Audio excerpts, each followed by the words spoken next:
Now at 5, a city council vote to suspend the mayor overturned just days later. Plus, a fresh start for Turnaround Ranch. The Joplin facility unveils major upgrades to help young people heal and grow. And lawmakers grill administration officials over the U.S.'s response to the Israel-Iran conflict. I'm Torian Small at the White House, where the president is weighing whether to involve U.S. troops. The 4 states' most watched news starts now. In a turn of events, Carl Junction Mayor Mike Moss was back in the chair at last night's city council meeting, just days after the council voted to suspend him.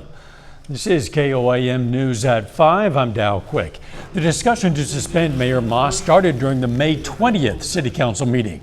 Councilmember James Shanks had filed a complaint alleging Mayor Moss made inappropriate comments about female city employees.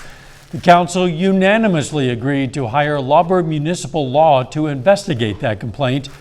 During the June 3rd meeting, council members voted 6-2 to suspend the mayor. However, 2 days later, Moss was back in work in the mayor's office. City Administrator Steve Lauber confirmed the motion to suspend Moss was unlawful under city code. Both the city attorney and outside legal counsel supported Lauber's decision. A ribbon cutting and a celebration for renovations at Turnaround Ranch in Joplin took place this afternoon. The facility is aimed at young people who've struggled with emotional or mental health issues. It's to help give them the skills they need to express their emotions in ways that are both socially and culturally acceptable. Upgrades include renovation of single-family-sized cottages, improved activity equipment, and more.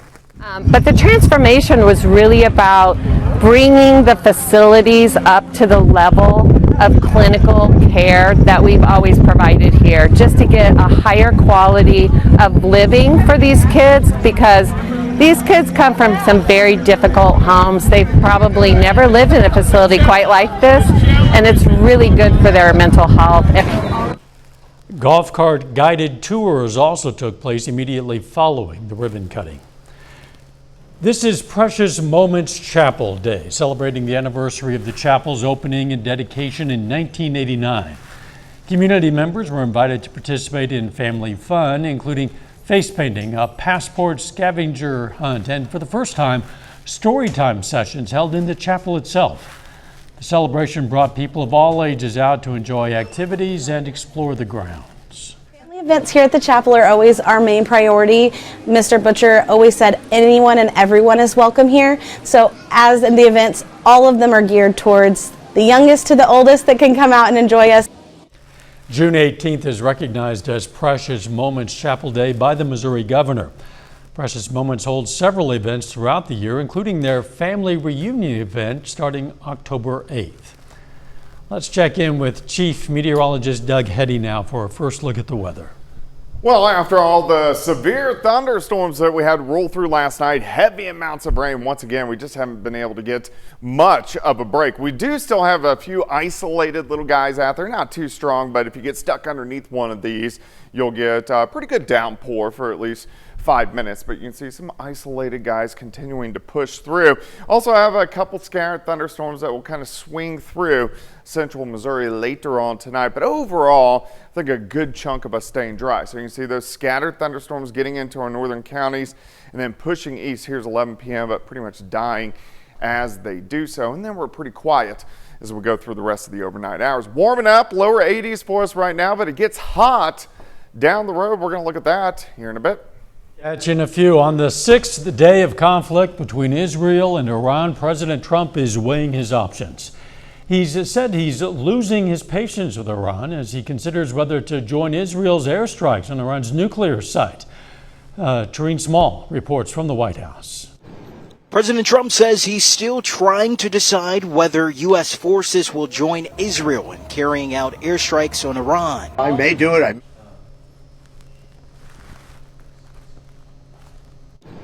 President Trump says he's still trying to decide whether U.S. forces will join Israel in carrying out airstrikes on Iran. I may do it, I may not do it. I mean, nobody knows what I'm going to do. I can tell you this, that Iran's got a lot of trouble. The president, speaking Wednesday with new flagpoles going up at the White House, said he's considering deploying B-2 bombers with bunker buster bombs to help take out Iranian nuclear facilities located deep underground. We're looking for a long time. Yeah. We're looking. I only want one thing. Iran cannot have a nuclear weapon. While the president deliberates, all parties seem to be bracing for an escalation. CBS News has confirmed reports that Iran is readying missiles and equipment for strikes on U.S. bases in the region as possible retaliation. The Pentagon is also deploying more planes, with a third aircraft carrier headed to the area soon. My question for you is whether you have been asked actively to provide options for the president regarding a strike in the Middle East. My job, our job, Chairman and I, at all times, is to make sure the president has options and is informed of what those options might be. With Iranian missiles cutting through Israeli defenses, the U.S. ambassador there announced the government is working on flights and cruises to evacuate Americans who want to leave the country. President Trump is also calling for the unconditional surrender of Iran. The nation's supreme leader, he says Iran will never surrender. Torian Small, CBS News, the White House. In a landmark decision, a divided U.S. Supreme Court has upheld a Tennessee law restricting some medical treatment for transgender minors, such as puberty blockers, hormone therapy, and some surgeries. 26 other states have laws with restrictions on gender-affirming care. Those include Missouri, Oklahoma, and Arkansas. The decision means that transgender minors and their parents who do want these treatments may have to cross state lines to places where they remain legal. Coming up, a new report reveals the most common health challenges facing America's oldest adults. And heartbreak to hope. A Texas man makes history as the first U.S. adult to receive a fully robotic heart transplant. What it could mean for future patients. Topping today's Health Watch, a new report shows hypertension, also known as high blood pressure, is the most common chronic condition for adults 85 and older. The CDC data estimates more than 2/3 of adults over age 85 have high blood pressure. The report also found more than half of adults over 85 suffer from arthritis, and nearly half have high cholesterol. Cannabis use could potentially double the risk of death from cardiovascular disease. New research published in the journal Heart showed significantly increased risks for stroke and sudden reduced or blocked blood flow to the heart among cannabis users. Use of cannabis has soared over the past decade as more and more states legalize it.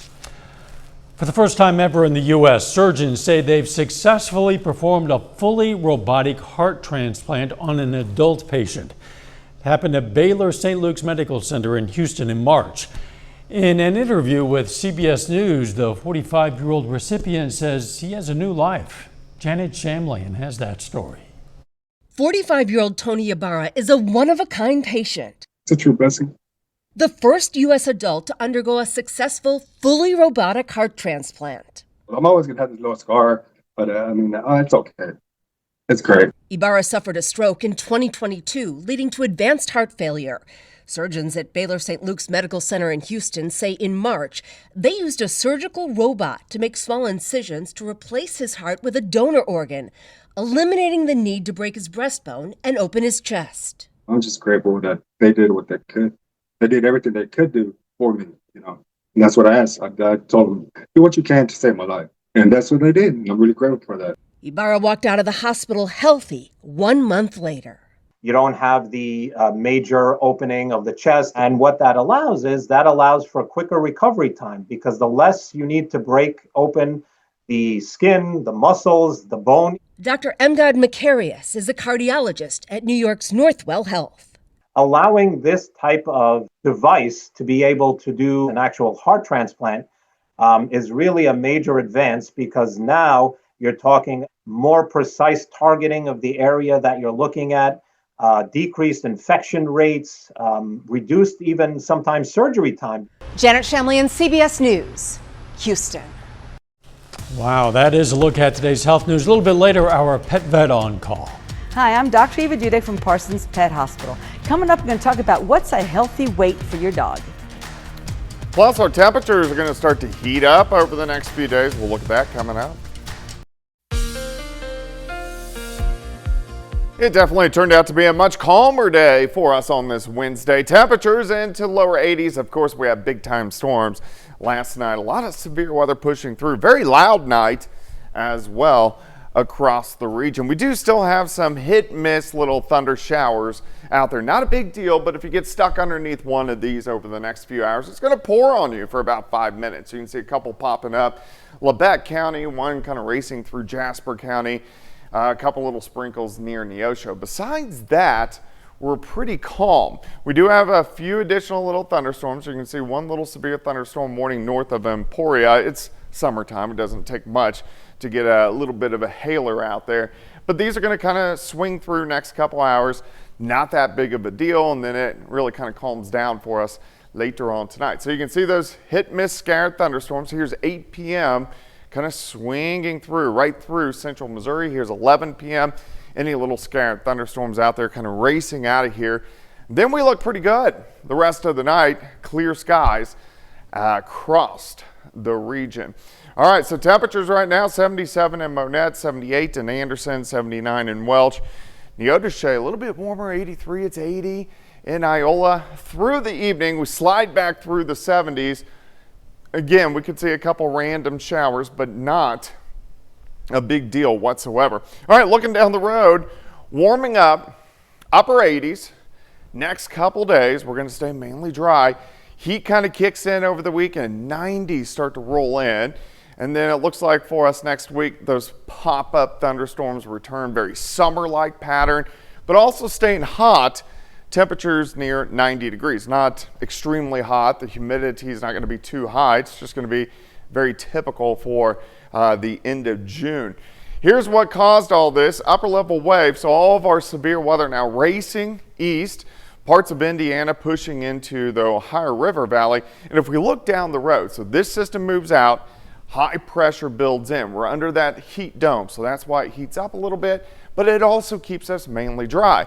However, as we get into the second half of the weekend, our high pressure slips east, and this will start to allow moisture returning from the Gulf into the Central Plains. So high pressure kind of stays east. We get those afternoon pop-up storms. Here's next Tuesday.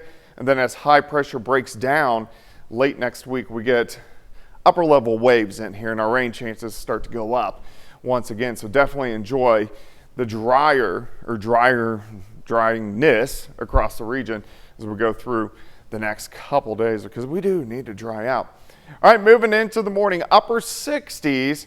Let's go into the noon hour, lower 80s. I think most of us about 88 for an afternoon high for us tomorrow afternoon. We get a few clouds in here tomorrow night into Friday. Temperatures upper 60s to near 70. Then once we get into Friday afternoon, I think most of us right around 90 for afternoon highs. Let's go 90 again Saturday and Sunday and Monday. Then upper 80s to near 90 all next week. So temperatures pretty consistent, but those pop-up thunderstorms returning for us for next week. We need a few days to dry out, and it looks like we're going to get that at least. We do. Thanks, Doug. Just ahead, a decision from the Federal Reserve. The Fed is standing firm. I'm Danya Backus with the latest on interest rates and what to expect for the rest of the year. Topping today's Consumer Watch, caution is king at the Federal Reserve, which held interest rates steady for a fourth consecutive time. Chair Jerome Powell also outlined expectations for the rest of the year. Danya Backus has more. Despite elevated uncertainty, the economy is in a solid position.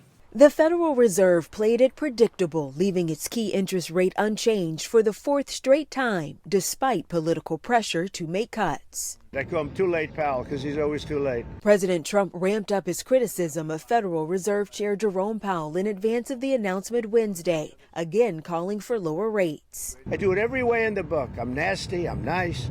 Nothing works. He's like just a stupid person. The Fed is still weighing the impact of President Trump's tariffs on inflation and now the effects of conflict in the Middle East. Right now, there is a potential that if things escalate with Israel and Iran, that Iran could block the Strait of Hormuz. So if they block that, not only would we see oil prices continue to go higher, but we could also see supply chain disruptions.